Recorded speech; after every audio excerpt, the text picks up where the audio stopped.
പെട്ടെന്ന് പിണങ്ങുന്നത് ആര്? പെട്ടെന്ന് പിണങ്ങുന്നത് എല്ലാം ഞാൻ തന്നെ. ഈ പെട്ടെന്ന് പിണങ്ങിയിട്ട് എത്ര സമയം വരെ ഇത് ലാസ്റ്റ് ചെയ്യും? ഓ അങ്ങനെയൊന്നുമില്ല, അപ്പൊ തന്നെ ഞാൻ പോയിട്ട് സംസാരിക്കുകയും ചെയ്യും. എന്നാ ഞാൻ പിണങ്ങി, എന്നോടൊന്ന് കൂടാൻ വരണ്ടേ? അത് പിണങ്ങി എന്നുള്ള ആ മനുഷ്യന് മനസ്സിലാവണ്ടേ? അതൊക്കെ നല്ലോണം മനസ്സിലാവും, കാരണം അത്ര ഉച്ചയിലാണല്ലോ ഞാൻ പിണങ്ങണേ. അങ്ങനെ അത് ഭയങ്കര സംഭവമാണ്. നമുക്ക് ഇവിടെ നിന്ന് പിണങ്ങിയിരുന്നല്ല അപ്പുറത്തെ വീട്ടിൽ കേൾക്കാം പിണങ്ങാം. ഒരു കാര്യം പറഞ്ഞേൽപ്പിച്ചാൽ പെട്ടെന്ന് ചെയ്യുന്ന ആരാ? മോളെ എല്ലാം ഞാൻ തന്നെയാണ് മോളെ. മോൾ ചോദിക്കണ്ട, ബാക്കി ചോദ്യം ഒന്നും ചോദിക്കണ്ട.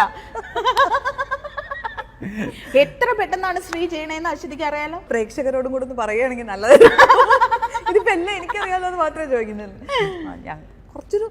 കുറച്ചാ നമ്മളൊരു കാര്യം ഇപ്പൊ ഇന്ന് തന്നെ നമ്മള് ഇവിടെ വരേണ്ട കാര്യം 2 മണിക്ക് ഇറങ്ങണം എന്ന് പറഞ്ഞതുകൊണ്ടാണ് നമ്മൾ ഇന്ന് എത്ര മണിക്ക് ഷൂട്ട് ചെയ്തത്? 5 മണിക്ക്. അതാ, അല്ലെങ്കിലോ അപ്പൊ 5 മണിക്കാണ് ഷൂട്ട് എന്ന് പറഞ്ഞിരുന്ന വിഷയമായനെ. അതുപോലെയാണ് എല്ലാ കാര്യങ്ങളും. എണീക്ക് എന്ന് പറഞ്ഞാൽ 10 മിനിറ്റ്.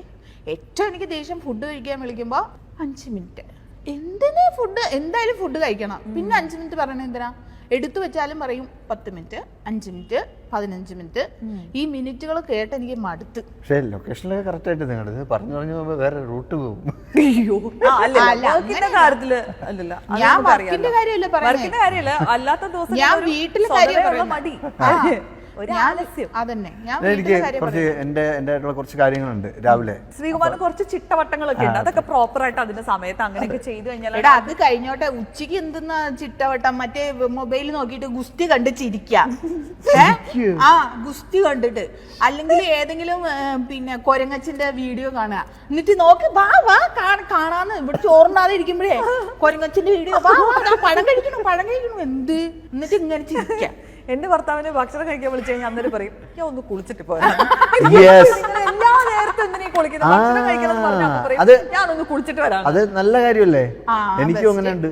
നിങ്ങളിപ്പോ പാടത്ത് പറമ്പില് പണിക്ക് പോയിട്ട് വരുന്ന ആളാണെങ്കിൽ ഓക്കെ, ഭക്ഷണം കഴിക്കുന്നതിന് മുമ്പ് ശരീരം വൃത്തിയാക്കണം. അങ്ങനെയൊന്നും അല്ലല്ലോ. വീട്ടിൽ ഈ പറഞ്ഞ പോലെ ഫോണും കുത്തിക്കൊണ്ടിരിക്കുന്ന മനുഷ്യൻ നമ്മള് അതിനൊക്കെ വളരെ നിങ്ങൾ ഉണ്ടാക്കി തരുന്നതാണെങ്കിലും നമ്മൾ അതിനെ വളരെ പവിത്രതയോടുകൂടിയാണ് നമ്മൾ അതിനൊക്കെ കാണുകയും കഴിക്കുകയൊക്കെ ചെയ്യുന്നത്. അത് മനസ്സിലാക്കണം. അല്ല നിങ്ങൾ വെറുതെ ഉണ്ടാക്കുന്നു, ഞങ്ങൾ കഴിക്കുന്നു, അങ്ങനെയല്ല. അല്ലാതെ ഇത് OCD-യോ വട്ടോ അല്ല, നമ്മൾ ഇങ്ങനെ വിശ്വസിക്കണം. കേട്ടല്ലോ? ശരി, ഞങ്ങൾ അത് വിശ്വസിച്ചിരിക്കുന്നു. Next point. അതെ, അടുത്ത ഓക്കെ. ദൈവമേ, നിങ്ങൾ ആരെയാ പറ്റിക്കാൻ എളുപ്പം? ഏട്ടന് എപ്പോഴും ആർക്ക് പറ്റിക്കാൻ? നീ എന്നെ പറ്റിക്കാറുണ്ടെന്നൊക്കെ ആണോ? പറ്റിക്കപ്പെടാറുണ്ടോ? പറ്റിക്കപ്പെടാൻ ഇരുന്നു കൊടുക്കും ഞാൻ. ആണോ? ആരെ പറ്റിച്ചേണെന്ന് പറഞ്ഞു? ഒരുപാട് പേര്. അതിൽ ഒരാളെ പറഞ്ഞേ.